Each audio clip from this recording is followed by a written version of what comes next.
열린교회 성도 여러분 안녕하세요. 9월 16일 매성경 묵상 함께 하겠습니다. 오늘 묵상할 말씀은 열왕기하 8장 1절에서 15절의 말씀입니다. 함께 읽겠습니다. 엘리사가 이전에 아들을 다시 살려준 여인에게 이르되 너는 일어나서 내 가족과 함께 거주할 만한 곳으로 가서 거주하라. 여호와께서 기근을 부르셨으니 그대로 이 땅에 7년 동안 임하리라 하니 여인이 일어나서 하나님의 사람의 말대로 행하여 그의 가족과 함께 가서 블레셋 사람들의 땅에 7년을 우거하다가 7년이 다음에 여인이 블레셋 사람들의 땅에서 돌아와 자기 집과 전토를 위하여 호소하려 하여 왕에게 나아갔더라. 그때 왕이 하나님의 사람의 사환 게하시와 서로 말하며 이르되 너는 엘리사가 행한 모든 큰 일을 내게 설명하라 하니 게하시가 곧 엘리사가 죽은 자를 다시 살린 일을 왕에게 이야기할 때에 그 다시 살린 아이의 어머니가 자기 집과 전토를 위하여 왕에게 호소하는지라. 게하시가 이르되 내 주 왕이여 이는 그 여인이요 저는 그의 아들이니 곧 엘리사가 다시 살린 자인이다 하니라. 왕이 그 여인에게 물음에 여인이 설명한지라. 왕이 그를 위하여 한 관리를 임명하여 이르되 이 여인에게 속한 모든 것과 이 땅에서 떠날 때부터 이제까지 그의 밭의 소출을 다 돌려주라 하였더라. 엘리사가 다메섹으로 갔을 때에 아람 왕 벤 하닷이 병들었더니 왕에게 들리기를 이르되 하나님의 사람이 여기 이르렀나이다 하니 왕이 하사엘에게 이르되 너는 손에 예물을 가지고 가서 하나님의 사람을 맞이하고 내가 이 병에서 살아나겠는지 그를 통하여 여호와께 물으라.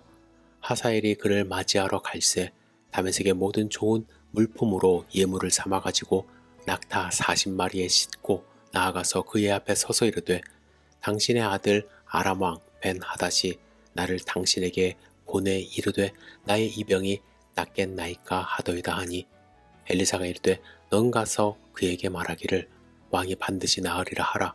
그러나 여호와께서 그가 반드시 죽으리라고 내게 알게 하셨느니라 하고 하나님의 사람이 그가 부끄러워하기까지 그의 얼굴을 쏘아보다가 우니 하사엘이 이르되 내 주여 어찌하여 우시나이까 하는지라. 대답하되 내가 이스라엘 자손에게 행할 모든 악을 내가 알미라. 내가 그들의 성에 불을 지르며 장정을 칼로 죽이며 어린 아이를 맺히며 아이벤 부녀를 가르리라 하니 하사엘이 이르되 당신의 개같은 종이 무엇이기에 이런 큰 일을 행하오리이까 하더라. 엘리사가 대답하되 여호와께서 내가 아람 왕이 될 것을 내게 알게 하셨느니라 하더라. 그가 엘리사를 떠나가서 그의 주인에게 나아가니 왕이 그에게 묻되 엘리사가 내게 무슨 말을 하더냐 하니 대답하되 그가 내게 이르기를 왕이 반드시 살아나시리이다 하더이다 하더라. 그 이튿날에 하사엘이 이불을 물에 적시어 왕의 얼굴에 덮음에 왕이 죽은지라. 그가 대신하여 왕이 되니라. 아멘. 오늘 본문에 보시면 7년간 기근을 피해 블레셋 땅에 살다가 돌아온 수넴 여인이 다시 자기 땅뿐만 아니라 그간의 소출까지도 찾았다는 이야기가 6절까지 기록되어 있습니다. 이 여인은 7년간 블레셋 땅에 살다가 돌아왔는데 그동안 자신의 땅도 그동안의 소출도 잃어버리게 된 상황이었습니다. 그래서 수넴 여인은 자기 땅을 찾기 위해 왕에게 나아갔습니다. 그가 왕에게 간 이유에 대하여 크게 두 가지 견해가 있습니다. 우선은 7년 동안 고향을 떠났기 때문에 그 사연을 안 다른 사람이 불법적으로 그 땅을 차지했다라는 의견이 있고요. 다음은 그 땅이 왕의 소유가 되었기 때문이라는 의견이 있습니다. 즉, 그 당시에는요, 토지를 버리고 외국으로 이주한 경우 그 땅은 왕실의 소유로 들어가는 경우가 있었기 때문입니다. 많은 학자들은 후자의 통설을 지지합니다. 왜냐하면 이 여인이 지방 장관에게 가서 청원하지 않고 지금 왕에게 직접 호소했기 때문입니다. 여기서 호소한다라는 말은 법적 용어로 권리를 주장한다는 뜻이 있습니다. 이때는 엘리사의 종 게하시가 엘리사가 그동안 행했던 큰 기적을 왕에게 지금 이야기하고 있을 때였습니다. 그것은 지금 수넴 여인에게 큰 행운이 아닐 수 없었습니다. 생존을 위해 용기를 내어 왕에게 왔지만 어떻게 자신의 이 문제를 어필할지 왕이 모른 척하면 그만이거든요. 막막했을 것입니다. 그런 순간에 그녀는 엘리사가 자기에게 행한 일의 증인으로서 왕 앞에 서 있게 된 것이기 때문에 그렇습니다. 없던 자녀를 엘리사의 예언을 통하여 얻게 되었고, 또 죽었던 아들도 살린 사람이 엘리사이고 그 아들도 거기에 서 있기 때문이죠. 이 같은 만남을 통해서 여인의 호소는 한층 설득력을 가질 수 있게 된 것입니다. 결국 왕은 그를 위하여 한 관리를 임명을 함으로써 그 여인에게 모든 소유 돌려주게 하고요. 그동안에 7년 동안 거둔 소출까지도 돌려주게 했다라는 것입니다. 왕이 관리를 따로 임명했다라는 것은 그 여인의 토지가 적지 않았다라는 의미도 있습니다. 이 여인은 꿈꾸는 것처럼 토지뿐만 아니라 기대하지도 않았던 7년간의 수출도 받을 수 있었습니다. 이렇게 된 이유는 왕이 엘리사의 기적과 하나님이 그 여인을 통해서 하신 일들을 들었기 때문입니다. 수넴 여인이 이 같은 은혜를 받을 수 있었던 이유는 무엇일까요?